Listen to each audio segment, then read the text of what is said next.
Well, hello friends, and welcome to another Ask Zach. Thank you so much for joining me. Hope you are doing well. Merch just came in, so I had ordered a shirt right off the bat. Of course, everything kind of got backed up with all the insanity going on. You know, shipping and everything's shut down. So anyway, I promise not to do this every episode, but I am going to show off my Ask Zach shirt. It actually kind of almost blends in with the Strat today, which is kind of funny. But anyway, I want to thank everyone that has picked up a shirt or a mug. I really appreciate it. And if you're interested, you can just go to askzach.com. All right, enough of that. Today we're going to answer the question, what are Strats for? And I know I'm kind of being silly in that, but I guess the reason it's somewhat silly is, I'm such a Telecaster guy. I mean, this is what, episode 29 or something like that, or 30, and except for an episode where I played acoustic and another one where I played my mandolin, it's been all Telecasters. So various ones, whether it's my Paisley Bill Crook, or the Kubicki with the B-bender on it, or the Danocaster, or the old 67, Tele. Those are what I play a lot. I'm a Telecaster guy. I'm kind of dyed in the wool. However, my second choice, if I'm not playing a Tele, is a Strat. The Strat was probably the first guitar I really wanted and really got into. I can remember buying my first electric guitar, and well, actually, I'll back up. My first electric guitar I only had for a couple of days. It was a Squier made in Japan Tele that was black with a maple neck and a white pickguard. Really cool looking. But at the time, I had myself so psyched out that electric guitars were evil. And, and so I ended up taking it back to the store I bought it at and got an Ovation balladeer, acoustic with a pickup that was the slim body with the cutaway, which was really kind of funny because, in the 1980s, Ovations were the guitars of like the hair bands and all that stuff. I mean, that's what you saw all those guys playing, like the Bon Jovi and stuff like that. But anyway, so the first electric guitar that I actually bought and kept for a while was a Squier made in Japan Strat. It was white with a maple neck, and it had their, I can't remember if it was a System 1 or System 3 tremolo, but it was one that had fine tuners and it had a locking nut on it. And, so yeah, I played that. Then I had then I went to work at that music store. It was called The Music Man, and it was in Kingsville, Texas. And I went to worked there, and I remember being able to buy an American Standard Strat at dealer cost. And I still have the original invoice. And so the full retail on it at that point was $700, which of course seems really inexpensive for an American-made Strat.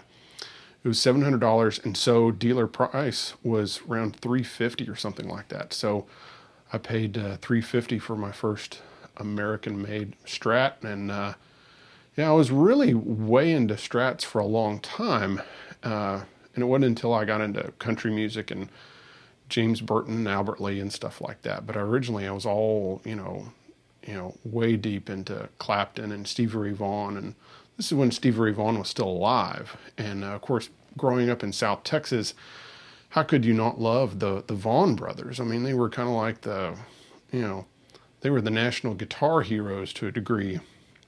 So anyway, so that's kind of where I start, with Strats. And then of course I've, gotten way into Teles, and I'm still a Tele guy at heart, but I do have a soft spot for Strats. So this is a Danocaster that Dan Strain made for me in 2018. And it's got his soft V neck on it, and the normal frets that he uses that are kind of like a little bit shorter than 6105s. This has an ash body. I think the whole guitar weighs 7 pounds, about on the dot. This is faded Inca Silver, and you can see it's kind of picking up stuff from my shirt and kind of matching with my shirt today. And then the pickups on it these are Ron Ellis 50/60 fat. So what these pickups are is a mix of different magnets. So it has softer, kind of more compressed magnets on the unwound strings. On the wound strings, it has brighter magnets. And then it has a different type of wire and more winds on the back pickup to give it a stronger sound. But it's still kind of vintage styled, though it's kind of a departure in the fact that it's got a mix of magnets and, of course, the old Strat pickups, there was no neck or bridge pickup or anything like that. They just had 3 identical pickups that were put in there. As far as the wiring, I love the Eric Johnson wiring. And that's just where this tone control, instead of being for the middle pickup, it's for the bridge. And I really think that's essential. Any Strat that I have had it wired up that way. I think it's just a great wiring scheme. Funnily enough, the thing that I really one of the few mods that I would do to any Strat besides the Eric Johnson wiring would be I would get raw vintage springs. And the reason being is, well, I'm going to get to it later talking about floating tremolos and such, but those springs make all the difference in the world in the feel of the tremolo, especially if it's floating. It makes it more like a Bigsby and less so kind of off on and exaggerated. And I'm a big fan of that. So, being a Telecaster guy, I want the Strat to be different, and I don't want it to just sound different. I want it to make me play differently, so that I'm playing a Tele, and whether you're playing live with someone or you're in the studio, and they're not liking what you're doing, and they're needing you, hey, can you give me something different? Well, if I pick up a Strat, I'm going to play differently, and reason being is, one, I have the action a little bit higher than on a Tele, so I'm not going to be trying to do the chicken picking thing. Two, I always have the tremolo floating. Well, it's actually a vibrato, but I always have it floating. And that's because that's really the way these were designed. Leo wanted it to be kind of like scales that would kind of balance themselves out between the tension of the strings and the tension of the springs in the back. So, so with that doesn't allow me to do the steel guitar bends and stuff like that, because if you do that, you'll get this. Ooh. That kind of made me sick. So of course, when you bend a string, everything goes out of tune because it's floating. Now, of course, some people will deck the tremolo, and that's where you have it where it's against the body. But to me, that basically makes the tremolo, useless, because I can't really get it to stay in tune very well that way. And then also, you don't get up and down movement. And to me, I feel like, what's the point? I might as well play a Tele. So the other things that I will use a Strat for is usually if I'm going to play slide, I'll play on a Strat. And again, that's because I put the action higher. Secondly, if I'm going to do something like an E-bow or something, which on an E-bow, it's really nice to put it on the neck pickup and then roll the tone control off. And of course, on a Tele, I wire it to where there's no tone control on the neck pickup. So that's what a Strat does for me.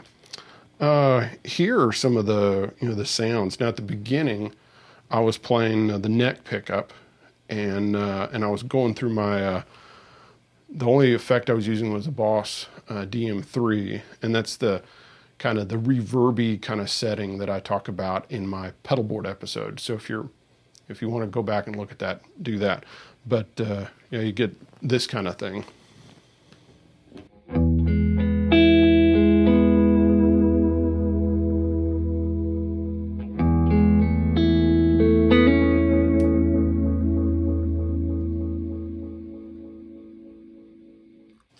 And that's just fun.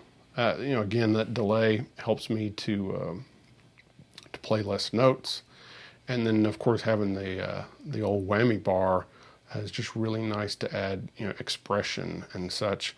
Also, I really like I like to you know, it's fun to play, you know, to use the whammy bar like in blues type stuff, like something in A.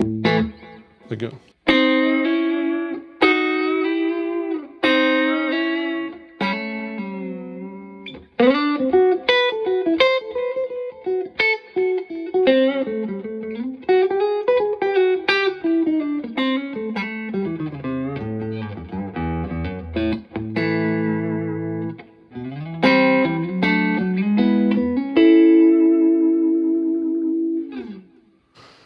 That's, you know, it's just a fun, you know, expression tool, you know, and I think it's just so much more useful when you have it floating. And again, with those raw vintage springs, and also having a, you know, a decent tremolo. You know, if you've got, like I've had a bunch of different import, you know, like Japanese or Chinese or different, you know, Strats that are made. Some of them will not have a full size tremolo block. And most of the time, a full-size tremolo block really helps.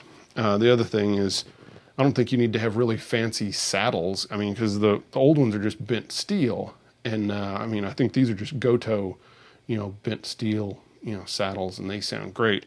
Again, you know, these raw vintage springs make a big difference. And the reason is that they have less pull. They have less strength to them. And so that's what gives it a smoother feel. And even though I'm using like 10 through 42 on the strings, you still have to have 4 of these springs on there. And it just gives it a nicer feel, you know.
I just, yeah, I want that smoother kind of, you know, vibrato sound. And I think that goes along with more of what the old springs were like in Strats, and also kind of the sound that Leo Fender was, you know, was going after. And yeah, oh, I might as well just kind of go through the different, you know, pickups and what this guitar sounds like. So that was obviously the neck pickup. So you, let's turn the got the Echo Park on there. I'm turning that off.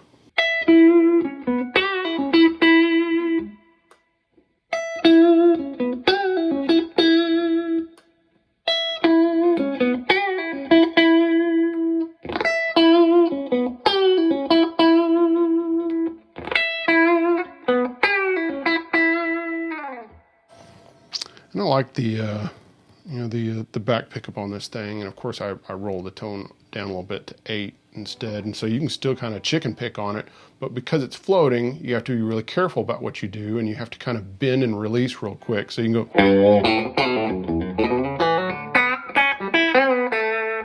because if you tried to do a steel guitar bend, yeah, it's doing that again. But if you do a quick, you can get by with those things. So it's all about, again, I want something that'll make me play differently. And yeah, so that's kind of the sounds of this guitar. You know, of course you can put dirt and tremolo and all sorts of stuff on it. And, you know, I think the business end, you know, of a Strat, you know, on a Tele, of course, it's the bridge pickup. On a Strat, it really has a lot of great options. And to me, the 3 pickups on their own really sound fantastic. To me, the pickups together, you know, what people call the out of phase or notched sound, I don't like those as much. They kind of lose their impact because it's kind of like, you know, that's the middle pickup. And then if I go to the front 2, it just kind of, it's like you dulled the blade, in my opinion. Or going from the back pickup to, I mean, again, those are great sounds. And those notch sounds are really great for, you know, like the popcorn type stuff.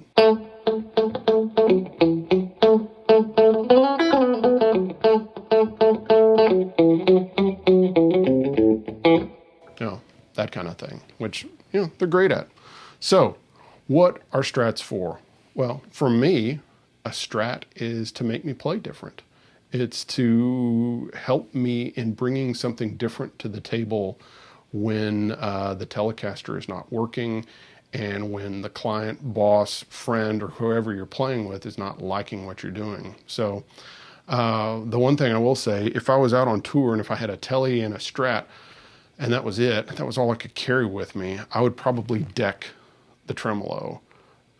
Reason being is that, let's say if I broke a string on the Tele, you know, I'd probably want to still be able to do some steel guitar bends and stuff like that. So, but otherwise I really like the floating trim on it and such.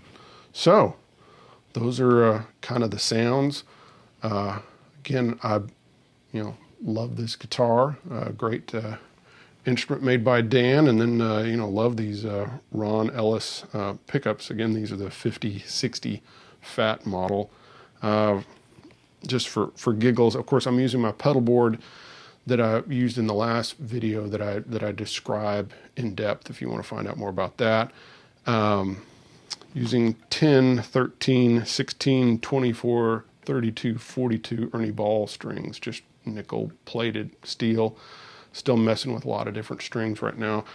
I am Keith Williams gave me this blue chip pick, and I'm really getting seriously addicted to this. At first, you know, I've used it in the last couple videos. So the mandolin video, the picking fingers, the pedal board video, and of course this one. And this is the TPR 35 RB. And I'm seriously liking this pick. And in fact, I got a couple more. So it might be a serious illness here. All right. Well, that's enough for today. Hope y'all are doing well, and especially during all this insanity. So we'll see you next time. Bye-bye.